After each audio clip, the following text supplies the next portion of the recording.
बस ये समझो कि ये खुशी हमारे नसीब में थी ही नहीं।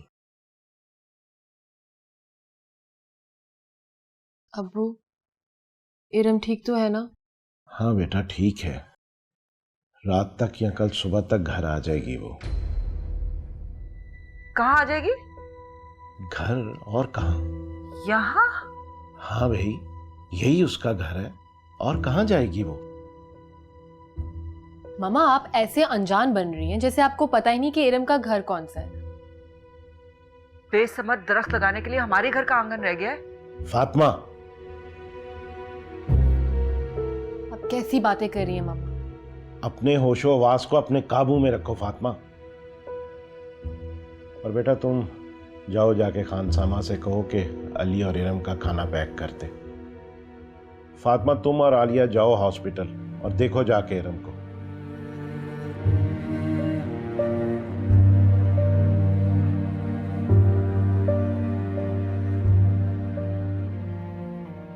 मैं खाना पैक करवाती हूँ मामा, आप तैयार हो जाए। कहीं नहीं जाना मैंने, ले जाओ खाना तुम। घर भी हमारे ही उजड़े, खिदमत भी हम ही करें।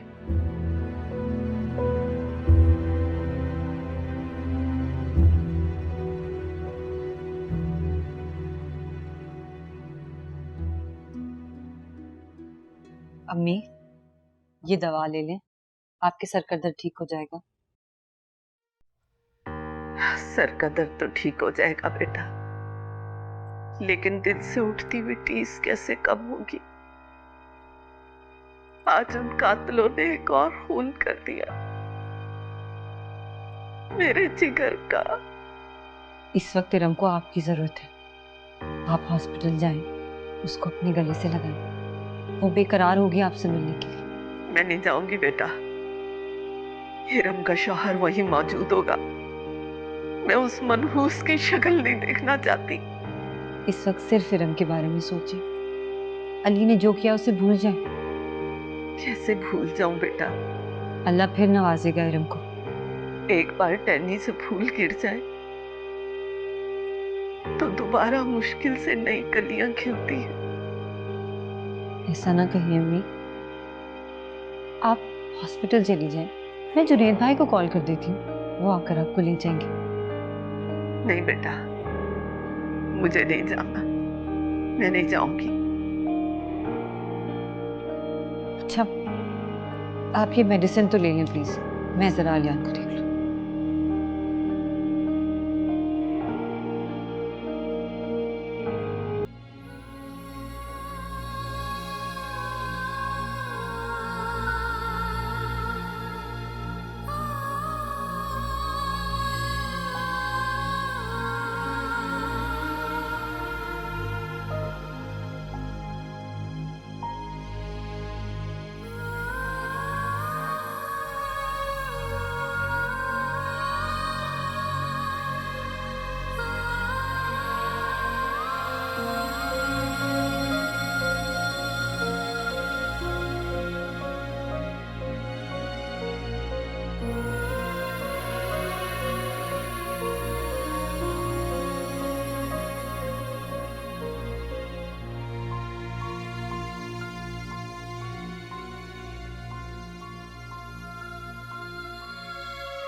इरम,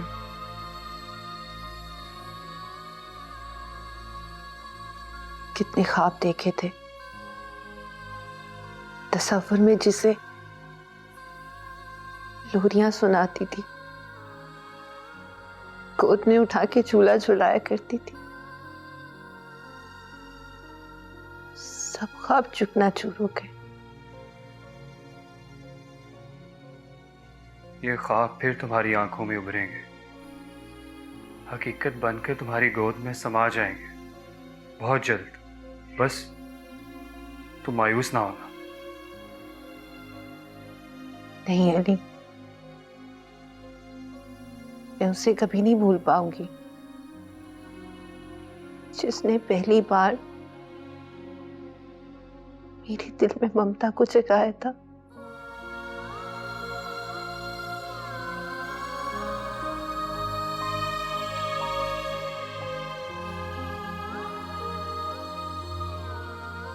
अल्लाह में और औलाद से नवाजेगा इरम।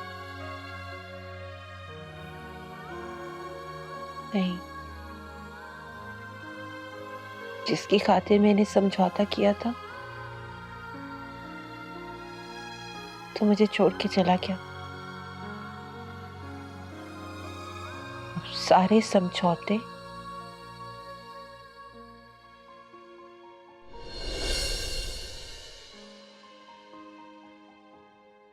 और हर ताल्लुक खत्म हो गया। क्या मतलब तुम्हारा? इसका मतलब ये है कि मेरे सामने मेरे बच्चे का बाप नहीं, मेरे भाई का, मेरी ममता का कातिल है।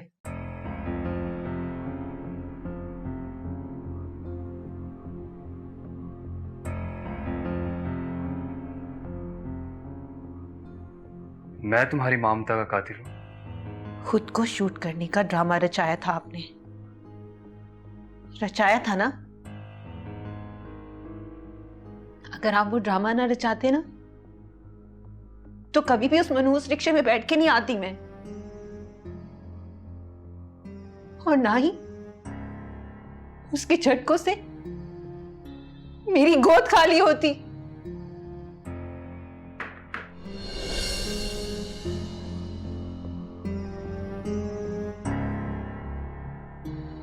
ये तुम क्या कह रही हो इरम? तुम अच्छी तरह जानती थी कि डॉक्टर ने तुम्हें वार्निंग दी थी। तुम बिस्तर से पैर नहीं उतार सकती थी। मैंने, मामा ने और भाई ने, हम सब ने तुम्हें हथेली का छाला बना के रखा था। और तुमने क्या किया? तुम तो आरफा के आगे पीछे भागती थी। भाई ने तुम्हें नहीं कहा था कि तुम रिक्शे में जाके सवारी करो? आलिया चुप कर जाओ। मैं क्यों चुप रहूं? जब देखो सारा इल्जाम आपके सर पे आता है। मुझे तो ये समझ नहीं आता ये आपकी बीवियां हैं या आपके दुश्मन। आलिया तुम हद से बढ़ रही हो। मैं अभी इसी वक्त घर जाना चाहती हूँ। इरम अभी तुम चलने के लायक नहीं हो। अभी तुम क्यों जाना चाहती हो? आराम करो, भाई से अपनी खिदमत कराओ, और हाँ, बदले में इनको खूनी और कातिल बोलो, और बाद में हॉस्पिटल का लंबा चौड़ा बिल भी भरवाना और फिर घर जाना। आलिया तुम चुप होती हो या मैं जा रही हूं मैं। इस बास्केट में खाना पड़ा है, इसको अपने हाथों से खिलाइएगा, और हाँ, साथ कपड़े भी पड़े।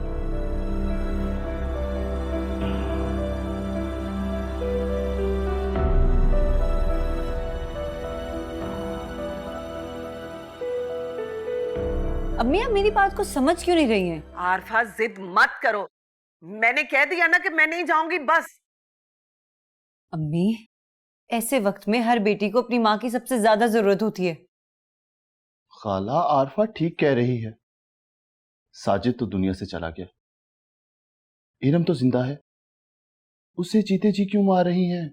अगर इरम मेरा कहना मान लेती, इस घर से ना जाती, तो आज उसे ये दिन ना देखना पड़ता। अम्मी, सब कुछ डॉक्टर्स की गफलत की वजह से हुआ। 4 घंटे तो इरम ऐसे ही पड़ी रही, किसी ने हाथ तक नहीं लगाया था उसे। मैं जाऊंगी तो वही मनहूस डॉक्टर मेरे सामने होंगे, तो मैं अपनी जुबान को रोक नहीं सकूंगी। खाला, बहुत नाजुक मौका है। अभी इरम हॉस्पिटल में है, डॉक्टर्स के रहमो करम पर आप बोलेंगी तो ऐसा ना हो कि डॉक्टर कुछ उल्टा सीधा कर दे। उन बेरहमों से तो कोई बईद भी नहीं।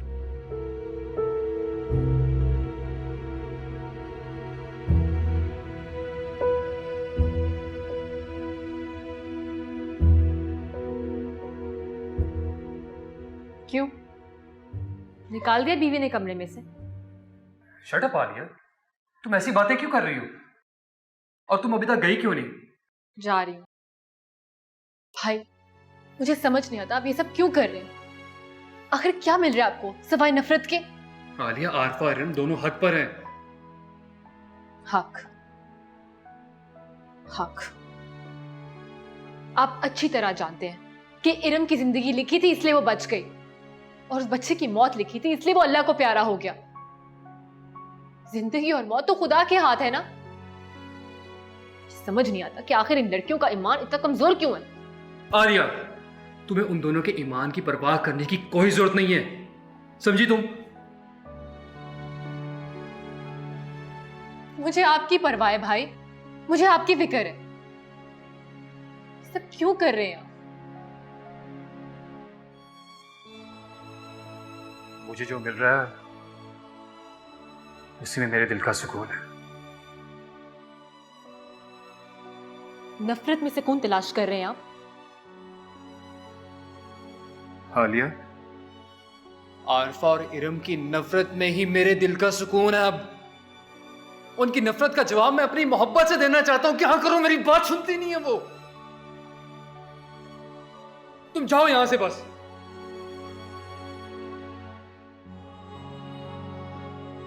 ठीक है, जा रही हूं मैं, लेकिन मेरी बात याद रखे, मामा ने कहा है कि हॉस्पिटल के बाद इरम हमारे घर नहीं आएगी, वो अपने घर जाएगी। मुझे समझ नहीं आता कितनी खुदगर्ज लड़कियां आई है।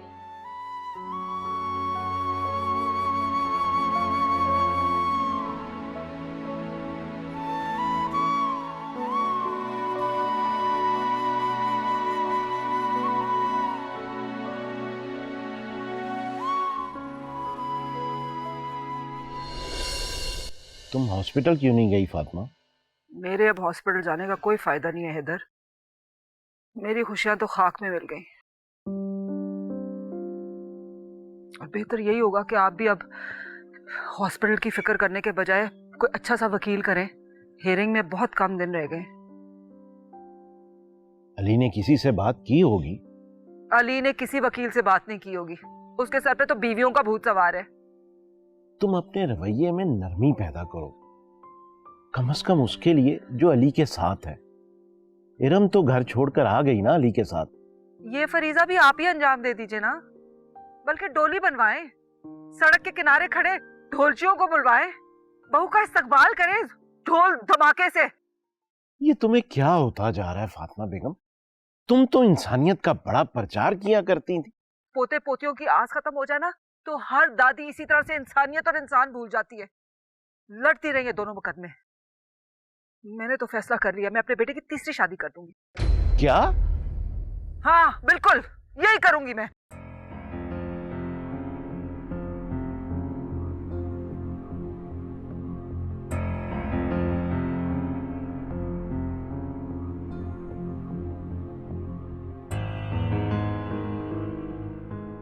अली, ये मसला कैसे हल होगा? अदालत ने अगर हॉस्पिटल से तुम्हारा रिकॉर्ड मांग लिया तो ये भी तुम्हारे खिलाफ है, बोर्ड की रिपोर्ट भी तुम्हारे खिलाफ है। मुझे सजा का खौफ नहीं है इरम, मगर ना ही मैं आलियान से दूर रह सकता हूँ, ना ही आरफा से। पता नहीं, आजकल मुझे ऐसा लगता है जैसे हरी भरी सी दुनिया में मैं तन्हा सा रह गया। ऐसा लगता है जैसे मैंने फिर से साजिद के साथ बेईमानी शुरू कर दी। तुम जब तक अपने दिमाग से साजिद को नहीं निकाल देते, इन हालात से लड़ नहीं सकते। ये लोग तुम्हारी फीलिंग्स को नहीं समझ सकते। तुम कब तक इन्हें यकीन दिलाते रहोगे कि तुम बेगुनाह हो? जब तक मैं जिंदा हूं नूर, क्योंकि अब मेरी जिंदगी आरफा, आलियान और इरम से शुरू होती है और इन्हीं पर खत्म हो जाती है, इससे आगे नहीं।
मैं अपने बच्चे को आलियान बनता हुआ नहीं देख सकती थी जुनैद भाई। नतीजा देख लिया ना? मैं ना अधूरी हो गई हूँ जुनैद भाई। किसी डॉक्टर ने मेरी तरफ तवज्जो ही नहीं दी। देख लिया कि वो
इरम की शिकायत करूं?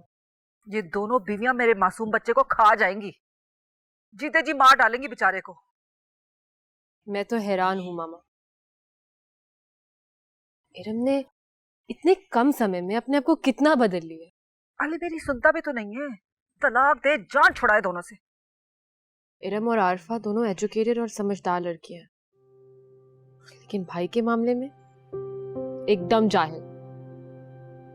मामा, आप हॉस्पिटल चलें। मुझे तो इन दोनों की सूरत से नफरत हो गई है, जो हाल कर दिया इन दोनों ने मेरे बेटे का। लेकिन अली अगर इरम को अब घर लेके आया ना हॉस्पिटल से, तो मैं उसे धक्के देके निकलवा दूंगी, देख लेना। मुझे नहीं परवाह, चाहे इस बार हैदर मुझे तलाक ही दे दे। I don't care, I don't care. आप बिल्कुल ठीक कह रही हैं। इस दफा मैं खुद डैड से बात करूंगी। ये मसले तो बिगड़ते जा रहे हैं, इसका हल निकालना ही पड़ेगा, वरना भाई की जिंदगी में से सुकून चला जाएगा। अभी तो अदालत बाकी है। देखो तो हद हो गई है खुदगर्जी की। अली, इस मसले का कोई हल नहीं निकल सकता, इसलिए कि कोई बात सुनने को तैयार ही नहीं है। तीनों खवातीन एक से बढ़कर एक। नूर, जाहिर सी बात, मैं तीनों का मुजरिम जो बन गया। अली, बहुत अच्छा होगा तुम किसी अच्छे से साइकेट्रिस्ट को दिखा लो। तुम्हारा दिमाग बिल्कुल खराब हो चुका है। और कितना जलील होना है तुमने, बर्दाश्त की भी हद होती है। नूर, तुम मेरी हद को चैलेंज मत करो, मेरे हाल पर छोड़ दो मुझे। ये करम नवाजी तुम्हारी बीवियां कर सकती हैं, मैं नहीं कर सकती। अली, कुछ तो अपने शौहर होने का फायदा उठाओ। किसी फैसले में तो ये साबित कर दो कि तुम शौहर हो, तुम्हें फैसले का हक हासिल है। मैं किसी को तकलीफ में नहीं देख सकता। तुम किसी को तकलीफ में नहीं देख सकते तो किसी का खून कैसे कर सकते हो? ये बात आरफा और इरम की समझ में क्यों नहीं आती? नूर, तुम मुझे मजीद परेशान मत करो और मेरे मामलात में भी दखल अंदाजी नहीं करो। जाओ यहां से।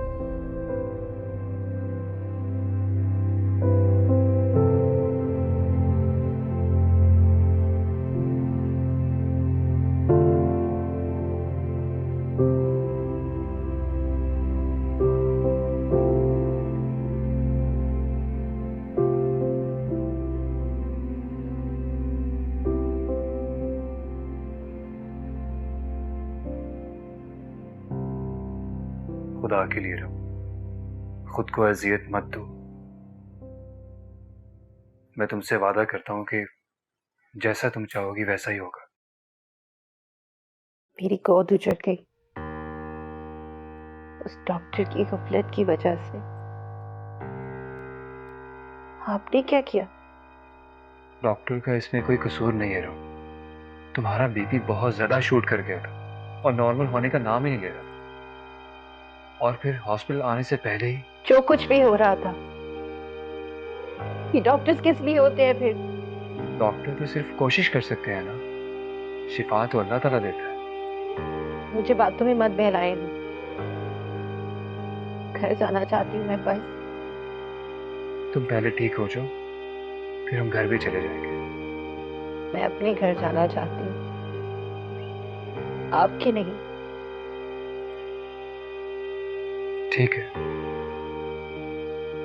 जिससे तुम्हारी खुशी है। फिलहाल तुम पहले खुद को रिलैक्स करो, अपना ख्याल रखो।